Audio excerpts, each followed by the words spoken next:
এখন পর্যন্ত সর্বমোট ৬,৩৪১ জনকে ৯৬.৬৭ কোটি টাকা আমাদের ফাউন্ডেশনের পক্ষ থেকে আর্থিক সহযোগিতা করতে পেরেছি। যে স্মৃতিগুলো আছে সেগুলো যাতে মানুষের মাঝে বেঁচে থাকে সেগুলো নিয়েও কাজ করা এই জুলাই শহীদ স্মৃতি ফাউন্ডেশনের একটি অন্যতম কাজ। আপনারা জানেন জুলাই শহীদ স্মৃতি ফাউন্ডেশনের বাইরেও ইতিমধ্যেই সরকার থেকে সরকার থেকে জুলাই আগস্ট গণ অভ্যুত্থান নিয়ে একটি অধিদপ্তর করা হয়েছে মুক্তিযুদ্ধ বিষয়ক মন্ত্রণালয়ের আন্ডারে।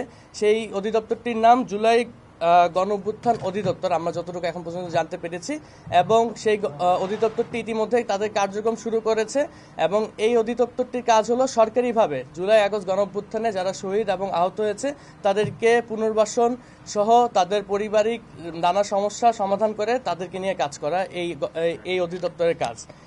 আমি যদি এখন পর্যন্ত আমাদের জুলাই শহীদ স্মৃতি ফাউন্ডেশনের কার্যক্রমের আপডেট জানাই, আমাদের ফাউন্ডেশন কার্যক্রম শুরু হয় সেপ্টেম্বরের 10 তারিখে এবং সেপ্টেম্বরের 10 তারিখের পরে আজকে পর্যন্ত আমরা এখন পর্যন্ত সর্বমোট 745টি শহীদ পরিবারকে 37.25 কোটি টাকা আমাদের জুলাই শহীদ স্মৃতি ফাউন্ডেশন থেকে প্রদান করতে পেরেছি, যা মোট শহীদ পরিবার এখন পর্যন্ত গেজেট প্রকাশিত যতগুলো শহীদ পরিবার আছে তার মধ্যে 87.13% পরিবারের কাছে আমরা পৌঁছাতে পেরেছি।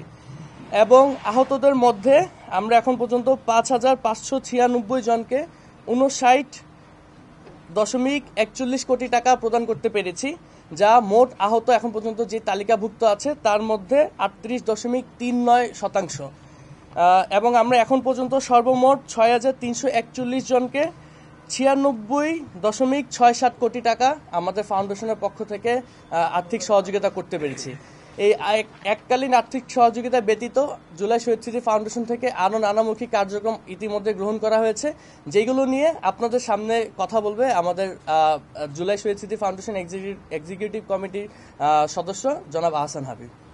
আসসালামু আলাইকুম সবাইকে। আর্থিক স্নিগ্ধ যেভাবে বলেছেন, আর্থিক সহায়তার বাইরেও আমরা আরও নানামুখী প্রকল্প হাতে নিয়েছি শহীদ পরিবার এবং আহত পরিবারগুলোকে সাহায্য করার জন্য। তার মধ্যে প্রথম একটা হলো আমরা বিভিন্ন প্রতিষ্ঠানের সাথে, দেশি প্রতিষ্ঠানের সাথে কথা বলছি, যেখানে তাদের জন্য আমরা চাকরি অথবা জব প্লেসমেন্টের ব্যবস্থা, আমরা ভোকেশনাল ট্রেনিং অথবা এই ধরনের ট্রেনিংয়ের মাধ্যমে তাদেরকে আপগ্রেড করে সমাজের মধ্যে কর্মক্ষম পর্যায়ে নিয়ে আনতে পারি কিনা, চতুর্থ এলাকাতেও আমরা কাজ করছি।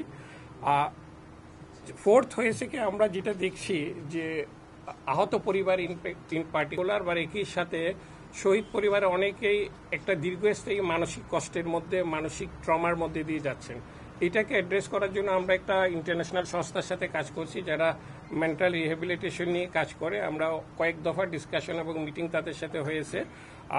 আমরা যদি ইনশাল্লাহ এটা ঠিক মতো যাই, আমরা এপ্রিল মে থেকে শহীদ এবং আহত পরিবারের মানসিক স্বাস্থ্য নিয়েও আমরা কাজ করব, এই ধরনের প্ল্যানও আছে। আর আরেকটা ইম্পর্টেন্ট জিনিস একটু বলতে চাই, সেটা হলো আমরা ফান্ড, স্নিগ্ধ যেভাবে বলেছে, আমরা সরকার থেকে আপনারা জানেন 100 কোটি টাকার একটা ফান্ড পেয়েছিলাম এবং প্রাইভেট সেক্টর থেকে আরও 10 কোটি টাকার মতো আমরা ফান্ড জোগাড় করেছি। এই পর্যন্ত যে 6,000-এর উপরে ফ্যামিলিকে আমরা সাপোর্ট করেছি তাতে অলমোস্ট আমরা 96 করোড় টাকা ফান্ড থেকে খরচ করে ফেলেছি। সো আমাদের ফান্ড ইজ অলরেডি শেষ পর্যায়ে। সো আমরা ঈদের পর আমরা এবং স্নিগ্ধ হিসাবে যেভাবে আমরা প্ল্যান করেছি, সরকারি সাহায্যের বাইরে আমরা বিভিন্ন বেসরকারি প্রতিষ্ঠান, ব্যাংক এবং কোম্পানির কাছে অ্যাপ্রোচ করব ফান্ডের জন্য। কারণ আমাদের কাছে আপনারা যেহেতু দেখতে পেয়েছেন আহতদের মধ্যে অলমোস্ট নিয়ার টু 60% আহত পরিবারকে আমাদের সহায়তা করতে হবে এবং শহীদ পরিবার অলমোস্ট কভার করা হয়েছে 87%, বাট ইনজুর্ড পরিবার অলমোস্ট 60% বাকি আছে। হ্যাঁ, 60% বাকি আছে। সো আমাদের কাছে আরও এডিশনাল ফান্ডের দরকার এবং যেহেতু ক্যাটাগরাইজেশনের কারণেও আমাদের অতিরিক্ত টাকা দেওয়ার ব্যাপার হবে, 1 লাখ টাকার উপরে আমরা 4 লাখ টাকা পর্যন্ত যাব। সো আমাদের একটা প্ল্যান ইন ফিউচার, এপ্রিলের পরে, এপ্রিল থেকে আমরা শুরু করব ইনশাআল্লাহ, যে বিভিন্ন বেসরকারি প্রতিষ্ঠানের কাছে আমরা অ্যাপ্রোচ করব ফান্ড রেইজিংয়ের জন্য, যেটা আমরা ডিস্ট্রিবিউট করতে পারবো আমাদের শহীদ পরিবার এবং আহতদের পরিবারের পুনর্বাসনে এবং কল্যাণে। Thank you.